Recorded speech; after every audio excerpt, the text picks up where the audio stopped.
What's hot? We talk about the stories that have us all talking. And today we're joined by Cody Klein from Boelter+Lincoln. Plus, Jeff Wagner's back with us. Okay, a Massachusetts teacher could lose her job. A cell phone video shows a student hurling a chair at the teacher after she took away his cell phone. But school officials say she didn't follow protocol and properly inform administrators of the incident by writing. But the teacher says that's not true. Should she lose her job? I mean, she almost got hurdled by a chair. Right. I mean, I cut her some slack for forgetting to write it up. You know, she had a four-legged chair coming at her. I don't know what she was supposed to do, but she followed as much protocol as she should. And again, Jeff, this is another scenario where, like, you know, there needs to be an exception to every rule that we have. Well, right. It's sort of the common sense thing. Right. I also think one of the larger things that's here is there's a lot of problems with the education system. There's no doubt about it. But part of it, I think, is we're making teachers victims, and we're not allowing them to do what they need to do. Now, look, I'm dating myself. My seventh grade math teacher used to throw erasers, you know, the old chalkboard erasers. Yes. If you weren't paying attention to class, he'd haul off and throw one. You know, they'd hit you, not that it ever happened to me, but hit you in the side of the head, chalk goes flying. Okay, well, nowadays, you know, if you do that, he'd be arrested for child abuse. Right. But we have all these stories, one after another, about teachers who are being attacked or teachers who are being assaulted. This kid throws the chair at the teacher. The kid is the one that should be getting in trouble, not the teacher. Well, the kid did get in trouble. He was suspended and then later expelled from school. But like you said,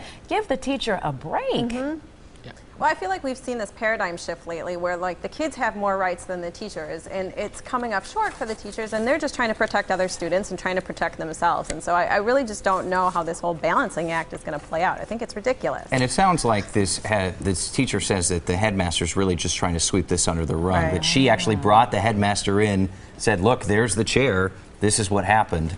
Apparently that's not good enough to and what would have keep her happened job. if she got hit by the chair? Oh, would it be the same scenario? I don't know. Ridiculous.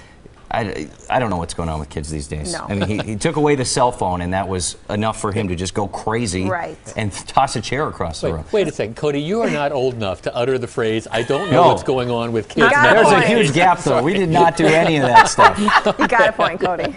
All right, let's move on. Coming up next, we're revealing the... It's hot. We are looking at our viewers' choice topic of the day. Again, we're joined by Cody Klein and Jeff Wagner of 620 WTMJ. All right, here's what you chose. Milwaukee County Sheriff David Clark is thinking about running for mayor. He spoke openly yesterday at Marquette University about it. He said he was going to get some trusted advisors together and sit down and talk about it. Clark is running for re-election as sheriff right now, so should he throw his hat in the ring for mayor, guys? Okay, I have three perspectives on this. First of all, from the perspective of a guy who does a general interest current events talk show on the radio in this town for 3 hours a day, 5 days a week, I would love to have David Clark run.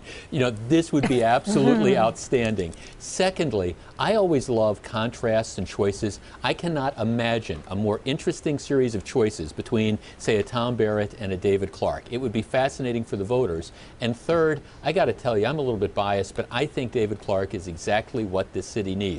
Now, it would certainly make some people's head explode if he ever became the mayor, but maybe those heads do need to explode, figuratively speaking.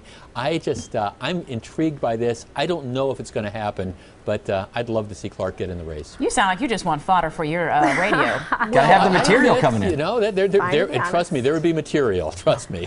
You know, he's such a polarizing figure that it's so peculiar that we're talking about this. I don't think it's going to go away anytime soon, and I think the only thing I can really say without putting myself on one side or the other is good luck. I mean, there are so many people for him, and on the flip side, there are so many people against him. So he's going to have a tough race if that's the way that he decides to go. Right, and the truth is, I mean, there's a difference between the electorate in Milwaukee County and in the city of Milwaukee. There's lots of parts in Milwaukee County that are much more conservative, obviously, than the city. And so, you know, the same nucleus that you put together to get you elected overwhelming in the county might not necessarily translate into the city, but it would be a heck of a race. Yeah, when you're talking about campaigning, he certainly knows how to rile folks up. Sure I mean, does. he gets attention like it's going out of style. Yeah. Even when it's not a campaign, as soon as he opens his mouth, all hell breaks loose. Well, I guess we will all be waiting at the edge of our seats to see whether or not he decides to run. Let's take a look at our lightning round. If your boss offered you $5,000 to quit, would you take the money and run? Well, that's exactly what Amazon is doing. The Pay to Quit program is designed to make sure employees really want to be there. Would you quit if you were offered money? Now remember, this $5,000 is going to get taxed. So Jeff, you're really not getting $5,000. Jeff, tread lightly. Oh, no. I mean, see, here you got to understand. See, as I always say, I mean, I hope my bosses aren't listening, but I'd do my job for free if I could figure out a way to live on it. But no, I actually think this is sort of interesting. What they're trying to do is they're trying to say, look, we want people who want to be here. We don't want people who are trapped in here, who are malcontents. And so what we would rather do is we're going to help you. We're not going to force you to do this. We hope everybody stays. But if you really hate your job, here, we'll give you some incentive to leave. And I think it's great for Amazon to do this. I completely agree with you, Jeff. I think it's a lovely tactic, and it weeds out, like you said, the people that really like their jobs and want to be there and want to work hard and want to represent the company that they're working for, versus those who are just looking for an income. Sometimes you have to have more than just an income and believe in what you're doing and pride in what you're doing and have that shine. But look, if there's people that would just like to take the money, well, there's nothing worse in a workplace than you have somebody who's a malcontent or who hates what they're doing and just brings everybody down, but yet they don't want to leave because they can't afford to do it. Well, okay, I know jobs are tough, but this might give somebody, okay, I can find another job in a couple months, $3 or $4 grand or whatever it's going to be. That'll be enough to tide me over. And I bet you not too many people take Amazon up on it. And they say in their letter, please don't take the offer, but if you want, it's on the table. I mean, when you're a multi-billion-dollar company and you're making money hand over fist, you can afford to do this and weed out a few dozen employees maybe might take them up on the offer, and they're better for it in the end. I mean, Amazon is a company that offers, I think it's they pay 95% of tuition for in-demand jobs.